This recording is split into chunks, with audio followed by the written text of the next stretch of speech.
and welcome to the New Horizons Design Sewing channel, your stop for everything sewing. I'm Amanda and I'm going to share some of my best tips and tricks for helping you use your serger confidently. Don't forget to like and subscribe so you don't miss any new videos.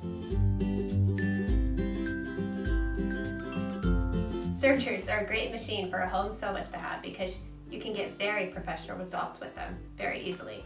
But they can be a little bit intimidating because there are a lot of knobs and a lot of threads. So let's go over some things you need to know. If your serger is not sewing very well, chances are you probably need fresh needles or to rethread it.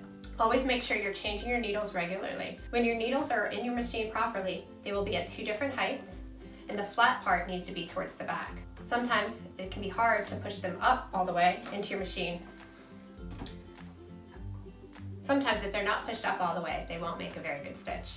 So make sure that when you install them that you push them up all the way. I like to use tweezers to hold it in place and then tighten your screws.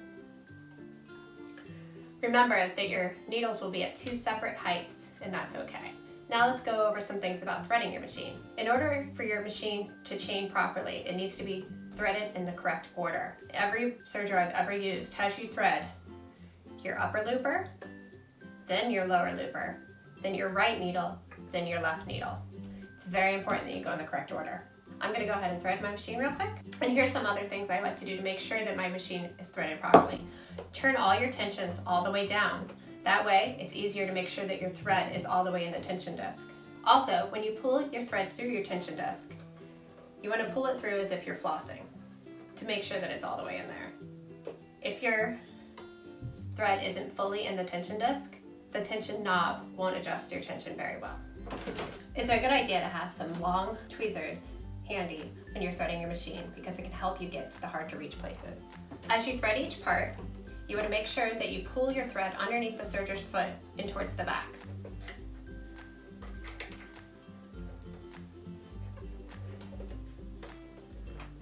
Once again, we always want to pull these threads through the tension discs like we're flossing to make sure that they're seated in there well. As you finish threading each thread, make sure that you pull them through underneath the foot and towards the back of your machine. Follow the thread guide for your machine to be able to thread it properly. Don't forget to have your machine turned off when you're threading your machine or when you're changing the needles. I went ahead and gave my machine a good clean out too because if you have lots of fuzz in your machine, it can also mess with how it performs. Follow your machine's manual for help on that. After you do your lower and upper looper, go ahead and thread your needles. Okay, so after you've threaded all four of your threads, make sure that you lift your foot and pull all of them underneath the foot and towards the back of your machine. You can turn it on and test it out. You can also just turn your flywheel towards you to make sure that it's chaining. If anything snaps at this point, you don't have it threaded properly. Okay, so let's go over what each of these knobs does. These knobs are the tension knobs for your machine. This one would adjust my lower looper. This one adjusts my upper looper. Your looper threads should meet at the edge of your fabric. If your upper looper is too tight, your chain stitch would be on top of your fabric. If your lower looper is too tight, your stitch would be on the bottom of your fabric instead of on the edge. If both of them are too loose, the stitch will hang off the edge of your fabric. And if both of them are too tight, it will pull the fabric in. You want to make sure your lower looper and upper looper work together so that the stitch meets at the edge of the fabric.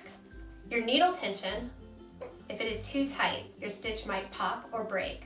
If it's too loose, your stitch might fall apart. If your needles are too tight, your stitches might pop and you might have skip stitches. If your needles are too loose, you'll be able to pull the fabric apart and see the stitches. Generally, your tensions are set around 4, and you can adjust up or down from there. If you find yourself having to turn your tension very far up, chances are the thread isn't in the tension disc all the way. So there's more knobs on your machine too. These might be on the side of the machine over here, or they might be located down here. But there's a knob to adjust your stitch length, and that's just like your sewing machine. It's how far apart your stitches are. Generally, I keep mine between a 2.5 and a 4. If you're using knit fabrics, you might find that you want to have it around 3 or 3.5. Another knob you might need to adjust, depending on what fabric you're working with, is your differential feed. Your differential feed decides how your feed dogs move in relation to each other. The feed dogs are the spiky parts underneath your presser foot that pulls the fabric through. So if your stitches look all bunched up and the fabric's getting pulled together and puckering, you need to turn your differential feed down. If after you stitch you have stretched out wavy fabric, then you need to turn your differential feed up. Most of the time when working with stretch fabrics, I have my differential feed set at a 1.5 or a 2 instead of a 1, which would be the normal setting. Thinner, stretchier fabrics need to have a higher differential feed number than more stable knit fabrics. Might be more towards a 1 or a 1.5, whereas double brush polyester or bamboo, lycra, things like that, you would want to have it at a 2. You also have a stitch finger selector here on most machines. The stitch finger selector you would only touch if you're going to switch to using a rolled hem. Otherwise, keep it pushed all the way in. You might have other knobs too. This one would adjust your pressure foot. My manual says never to touch it, and I'm going to follow the rules there. And there's also one on my machine to adjust by knife. Sergers also have blades, and they cut the fabric as it goes through to make a clean finish edge. You might need to disengage your blade sometime, depending on what project you're working on. Like if you're trying to serge right next to elastic, you might want to have the blade up so you don't accidentally cut the edge. Read your manual for how to disengage that blade. Let's talk about thread you would use on your machine. I like to use just standard serger cones. Sometimes if there's a color I don't want to use a lot of, I might get one of these style threads. You can use standard sewing machine thread on your serger as well. You would just remove this plastic piece to be able to use it, and you'd use these thread caps to keep your thread from getting stuck on the top of your spool. Some people find that for certain projects they want to use stretch thread. You would only use the stretch thread in your upper and lower looper. You would not use it in your needles. Stretch thread or woolly nylon thread can help your stitches stretch a little bit more. It also makes for a softer finish inside if you're sensitive to seams. It's not required for sewing with knits, but sometimes it's a nice option. Changing your threads. So we don't really want to have to change the thread on our machine often. Sometimes I just change the left needle thread to match whatever project and leave the other ones with a neutral color like a gray or a cream. The left needle would be the one that would be visible if you were to pull on the garment and you might see those stitches. So that would be the one you definitely want to match to your project. So it can be a pain to thread your serger, I agree. But here's a tip to make it go a little bit faster when we want to switch to another color. First, snip all your threads.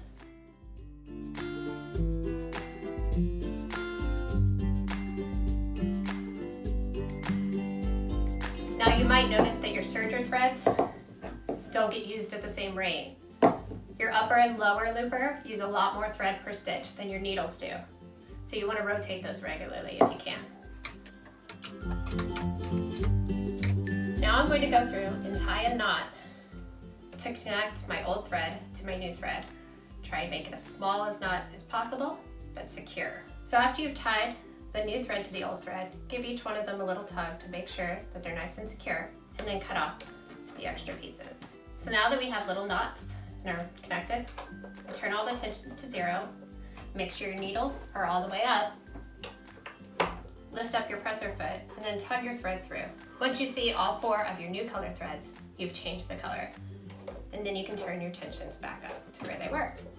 In general, I like to leave a neutral colored thread that matches most things, like a cream or a gray. Hopefully you're ready to tackle working with your serger a little more confidently now. Don't forget to like and subscribe.